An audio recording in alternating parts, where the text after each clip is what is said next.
আলোচনায় আসবে। তার মধ্যে প্রথমত আসবে ব্রিগেডিয়ার জেনারেল রহিমের যে মৃত্যু, কেউ কেউ বলছেন এতে হত্যাকাণ্ড, এবং সাবেক এনএসআই প্রধানের এই যে মৃত্যু এবং তাকে যে অসম্মানের সঙ্গে পৃথিবী থেকে বিদায় নিতে হলো, এই প্রসঙ্গে বলবেন তার সহপাঠী বন্ধু সাংবাদিক মাহমুদুর রহমান। পাশাপাশি আমরা আলোচনা করব আফগানিস্তানে তালেবান দখলের পরবর্তী যে পরিস্থিতি, ভারত অত্যন্ত আতঙ্কিত, এই উপমহাদেশের রাজনীতিতে কি প্রভাব পড়বে সে বিষয়টি আলোচনা করবে। এবং পাশাপাশি আপনারা জানেন যে হিউম্যান রাইটস ওয়াচ একটি তালিকা দিয়েছে যাদেরকে গুম করা হয়েছে, 86 জন ব্যক্তির একটি তালিকা তারা গুমের বিষয়ে তারা দিয়েছে। এই বিষয়টি নিয়ে আমরা আলোচনা করব। তো সবকিছু মিলিয়ে আমি স্বাগত জানাতে চাই আমাদের অতিথি, আপনাদের অত্যন্ত প্রিয় মুখ, মজলুম সাংবাদিক সম্পাদক জনাব মাহমুদুর রহমান। মোহাম্মদ ভাই, আসসালামু আলাইকুম, কেমন আছেন? ওয়ালাইকুম আসসালাম। আলহামদুলিল্লাহ, শারীরিকভাবে ভালো আছি, মানসিকভাবে একটু বিপর্যস্ত। যে কথাটি দিয়ে আপনি শুরু করলেন, রহিম আমার খুব ঘনিষ্ঠ বন্ধু ছিল, আমার সহপাঠী ছিল বুয়েটে। তো সেই শোক থেকে এখনো ঠিক কাটিয়ে উঠতে পারিনি আর কি, গত দুদিনেও। তো এই যে ব্রিগেডিয়ার রহিম সাহেব ছিলেন হচ্ছে এনএসআই এর প্রধান। 10 ট্রাক অস্ত্র মামলায় তাকে মৃত্যুদণ্ড দিয়ে দেওয়া হলো।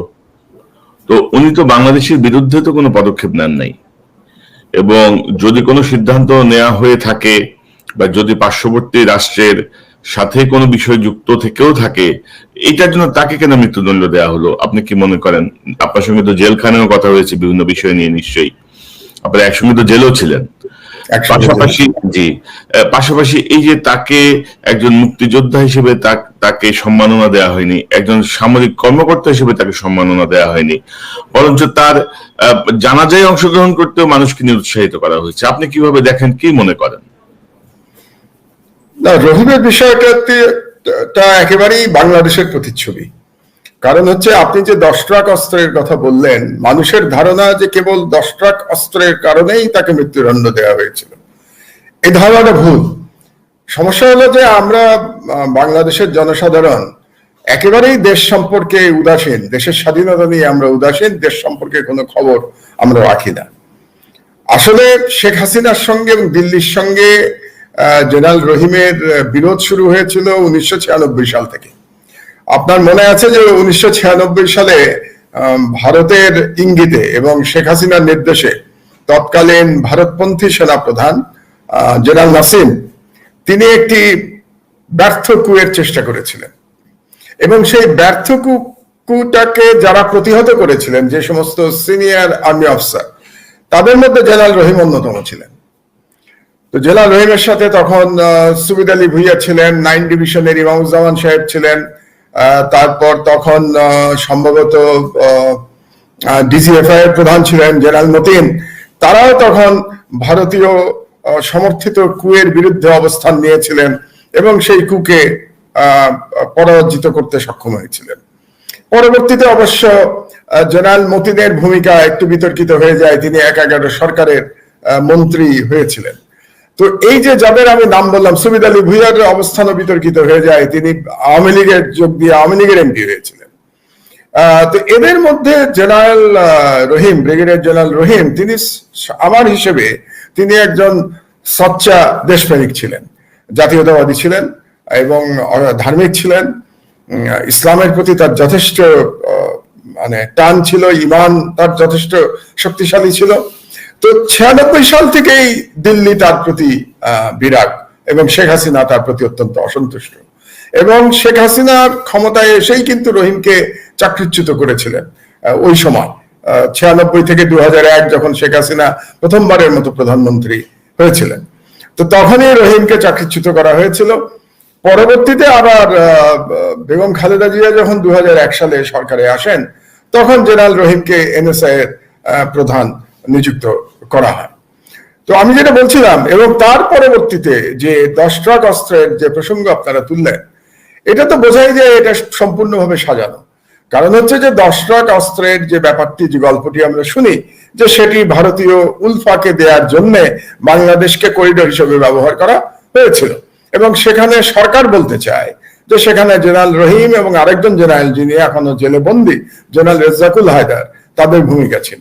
এখন আমরা যদি তর্কের খাতিরে ধরেও নেই যে হ্যাঁ তাদের এই অস্ত্র উলফাদের কাছে পৌঁছানোর যে চেষ্টা ব্যর্থ হয়ে যায় যে কোনো কারণেই হোক, ও বিষয়ে আমি আলোচনায় যাচ্ছি না, দীর্ঘ আলোচনা।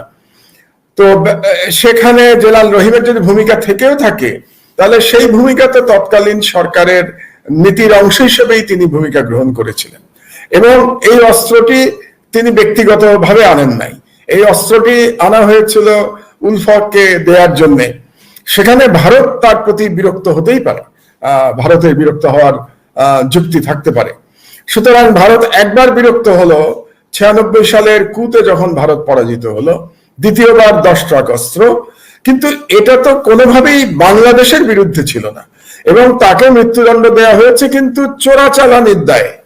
এটাও খুব ইন্টারেস্টিং যে জজ এই রায় দিয়েছিলেন চট্টগ্রামে, তিনি চোরাচালানির দায়ে তাকে মৃত্যুদণ্ড দিয়েছেন। বাংলাদেশে চোরাচালানির দায়ে কিন্তু আর কোনো মৃত্যুদণ্ডের কোনো ইতিহাস নাই এবং চোরাচালানি তো প্রশ্নই আসে না। কারণ চোরাচালানি কোনটা হয় যে আপনি আপনার নিজস্ব ব্যক্তিগত সুবিধার জন্য আপনি যখন স্মাগলিং করেন, আপনি যখন সোনা দানা বিভিন্ন জিনিসপত্র এমনকি আজকাল ড্রাগও নিয়ে আসা হয়, তখন আপনি এটাকে চোরাচালান বলতে পারেন। এখানে রহিমের ব্যক্তিগত কোনো স্বার্থ ছিল না, এটা রাষ্ট্রীয় সিদ্ধান্ত ছিল, রাষ্ট্রের স্বার্থ ছিল। সেখানে রহিমকে ব্যক্তিগতভাবে অপরাধী সাব্যস্ত করার কোনো সুযোগ নাই। আমি এখানে আপনাদেরকে আরেকটা এক্সাম্পল দেই, আমেরিকার এক্সাম্পল দেই। আমেরিকাতে 80-র দশকে ইরান কন্ট্রা অ্যাফেয়ার নামে একটি বিতর্কিত ঘটনা ঘটেছিল। যখন আমেরিকা নিকারাগুয়াতে সান্দিনিস্তাদের বিরুদ্ধে আর একটা আমেরিকাপন্থী দলকে অস্ত্র দিয়ে সহায়তা করছিল, অস্ত্র এবং টাকা পয়সা দিয়ে। এবং সেই সময় এই যে অস্ত্র টাকা পয়সা দেয়া, সেখানে ইরানের সহযোগিতা তারা নিয়েছিল লেনদেনের ব্যাপারে, আর্থিক লেনদেনের ব্যাপারে। এবং সেখানে কর্নেল অলিভার নর্থ নামে এক ব্যক্তি, তিনি এই দায়িত্ব পালন করেছিলেন এবং আরো লোকজন ছিল, যেটা প্রেসিডেন্ট রিগানও জানতেন এবং অন্যান্য যারা তারাও জানতেন।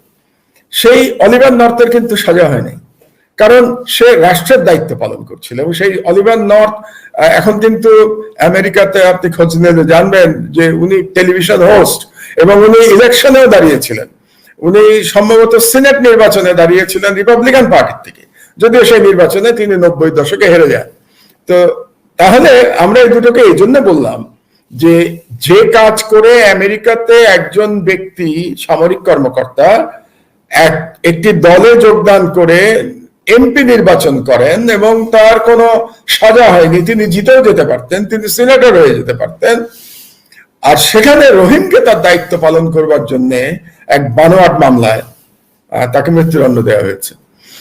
আসল উদ্দেশ্য ছিল শেখ হাসিনা এবং দিল্লির রহিমকে সরিয়ে দেয়া। তো সরিয়ে দেওয়ার জন্যই এই মামলার অবতারণা করা হয়েছে। আরেকটি কথা আপনাকে বলে রাখি, যেই বিচারক চট্টগ্রামে রহিমদেরকে এই বানোয়াট মামলায় চোরাচালানের দায়ে মৃত্যুদণ্ড দিয়েছিলেন, তার পুরস্কার হিসেবে সেই বিচারককে এই রায় দেওয়ার পরেই কিন্তু হাইকোর্টের জাজ নিযুক্ত করা হয়েছে। তো এই হচ্ছে বাংলাদেশের অবস্থা। এবং রহিমের মতো দেশপ্রেমিকদের জীবন দিতে হবে বাংলাদেশের বর্তমান পরিস্থিতিতে, এটাই স্বাভাবিক। এবং এই কারণেই আমি রহিমকে মনে করি যে সে শহীদ হয়েছে, কারণ সে বাংলাদেশের সার্বভৌমত্ব রক্ষা করতে গিয়ে, দিল্লির আধিপত্যবাদ বিরোধী লড়াই করতে গিয়ে সে জীবন দিয়েছে।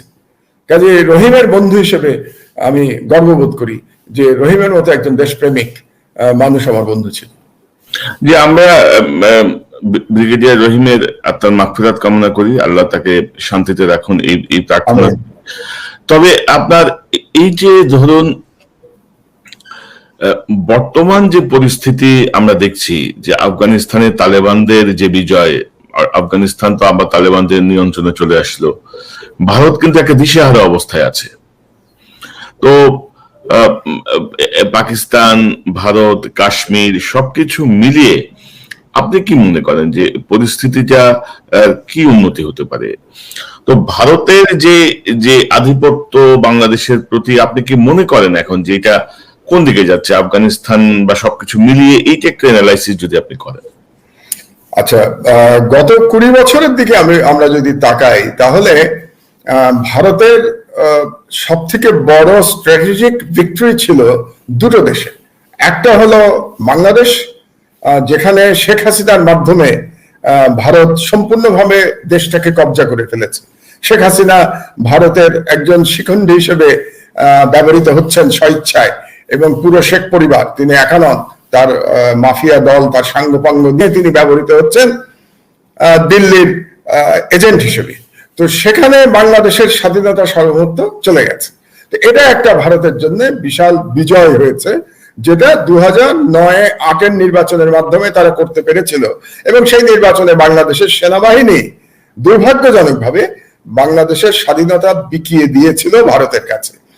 2007 সালের যে কু হয়েছিল, সেই কুও হয়েছিল ভারত সমর্থিত কু এবং মার্কিন যুক্তরাষ্ট্র সমর্থিত কু, সেই সম্পর্কে আমি একটু পরে আসবো। আর তারপরে যে নির্বাচন হলো 2008 সালের ডিসেম্বরে, আপনি তখন বাংলাদেশে, আপনি সিনিয়র সাংবাদিক, আমিও তখন বাংলাদেশে, আমিও আমার দেশ চালাই তখন, আমার দেশের সম্পাদক আমি। তো কাজে আমরা জানি যে কিভাবে সেনাবাহিনী এবং ভারত মিলে এই নির্বাচনটাকে ম্যানেজ করেছে। আমি এটাকে ম্যানেজড নির্বাচন বলি, ম্যানেজ করে শেখ হাসিনাকে ক্ষমতায় নিয়ে এসেছে। তো এটা হাসিনার জন্য আর দিল্লির জন্য একটা বিশাল বিজয় ছিল। আর দ্বিতীয় বিজয় ছিল আফগানিস্তানে। কিন্তু আফগানিস্তানের বিজয়ে ভারতের ভূমিকা যতটা না ছিল, তার চেয়ে অনেক বেশি ভূমিকা ছিল ন্যাটো বাহিনীর, মার্কিন যুক্তরাষ্ট্রের নেতৃত্বে ন্যাটো বাহিনীর। কারণ তারাই যুদ্ধ করে 2001 সালে আফগানিস্তান দখল করে নিয়েছিল। কিন্তু ভারত ওই সুযোগ নিয়ে, যেহেতু মার্কিন যুক্তরাষ্ট্র ভারতকে সাউথ এশিয়ায় স্ট্র্যাটেজিক অ্যালাই হিসেবে গ্রহণ করেছে, ভারতের মানে মার্কিন যুক্তরাষ্ট্রের স্বার্থ রক্ষার জন্য, সেই কারণে আফগানিস্তানে ভারত একটা প্রভাব বিস্তার করতে সক্ষম হয়েছিল। এবং আফগানিস্তানের যে সরকারের পতন হলো, যার প্রেসিডেন্ট রাতের আধারে বা দিনের বেলা পালিয়ে গেলেন, আব্দুল গনি, সেই পুরো দলটা আজকের থেকে নাই, সেই হামিদ কারজাই যখন প্রথম প্রেসিডেন্ট বানানো হলো, তাকে মার্কিন যুক্তরাষ্ট্রের একটা তেল কোম্পানিতে চাকরি করতেন হামিদ কারজাই, তাকে মার্কিন বাহিনী ধরে এনে মানে দখলদার বাহিনী প্রেসিডেন্ট বানিয়ে দিল। তো হামিদ কারজাইও ভারতের খুব ঘনিষ্ঠ, এবং আব্দুল গনিও ভারতের খুব ঘনিষ্ঠ। এবং আরেকজন ব্যক্তি আছেন আফগানিস্তানে, তার নাম আব্দুল্লাহ। সেই আব্দুল্লাহর পরিবার এখনো কিন্তু ভারতে থাকে, এবং তিনিও প্রেসিডেন্ট নির্বাচনে প্রতিদ্বন্দ্বিতা করেছিলেন। সম্ভবত আব্দুল গনির কাছে তিনি হেরে যান। এরা সব ভারতের দালাল, এক একজন, তিনজনই, যাদের নাম বললাম। তো তার মধ্যে তো আব্দুল গনি এখনো আফগানিস্তানেই আছেন, এবং ইয়েও আফগানিস্তানে আছেন। কারজাই পালিয়ে গেছে, আব্দুল্লাহ আছেন, সরি, আব্দুল্লাহ এখনো আছেন। তো ভারতে, এবং ভারতের মতো দরিদ্র একটি দেশ, ভারত যদিও মনে করে যে ভারত খুব অর্থশালী দেশ, আসলে ভারত একটি দরিদ্র দেশ। কারণ পার ক্যাপিটা ইনকাম যদি আমরা দেখি, তাহলে বাংলাদেশ যে পার ক্যাপিটা ইনকাম দেখায়, যেটা নিয়ে অনেক সন্দেহ আছে, তারপরেও সেই পার ক্যাপিটা ইনকামে কিন্তু ভারত বাংলাদেশের থেকে অনেক পিছনে।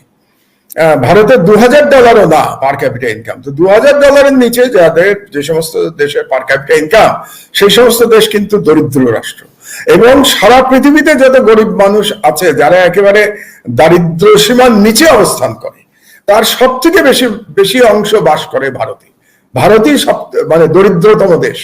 তো এরকম একটি দরিদ্র দেশ $2 বিলিয়ন বেশি বিনিয়োগ করেছিল আফগানিস্তানে গত 20 বছরে। এবং এই $2 বিলিয়ন তাদের ইনফ্রাস্ট্রাকচারে বিনিয়োগ করেছে।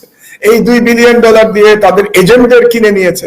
যেমন বাংলাদেশে হাসিনাকে কিনে নিয়েছে, হাসিনার সাঙ্গপাঙ্গদের কিনে নিয়েছে, সেনাবাহিনীর জেনারেলদের কিনে নিয়েছে, পুলিশের কর্মকর্তাদের কিনে নিয়েছে।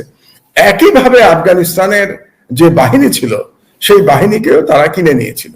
হামিদ কারজাই, তারপরে আব্দুল গনি, আব্দুল্লাহ, এদেরকে। এবং আপনি দেখুন যে মনোবল না থাকলে কি হয়। সেই আফগান সেনাবাহিনী আজকে কোথায়? সেই আফগান সেনাবাহিনী বলতে গেলে বিনা যুদ্ধে পালিয়ে গেছে। অথচ এই আফগান সেনাবাহিনীর পিছনে আমেরিকা প্রায় $1 ট্রিলিয়ন কাছাকাছি খরচ করেছে, মার্কিন যুক্তরাষ্ট্র। ভারতের মতো দেশ $2 বিলিয়ন খরচ করেছে। এন্টায়ার পশ্চিমা বিশ্ব $বিলিয়ন খরচ করেছে। সেই সেনাবাহিনী পালিয়ে গেছে তালেবানদের কাছ থেকে, যাদের কিছুই নাই। কারণ কি? তালেবানদের ইমানি শক্তি আছে, আর এই সেনাবাহিনী জানে যে তারা বিদেশি শক্তির দালাল হিসেবে কাজ করেছে। যারা দালাল হিসেবে কাজ করে, তাদের মানসিক শক্তি থাকে না, এটা আবার প্রমাণিত হলো।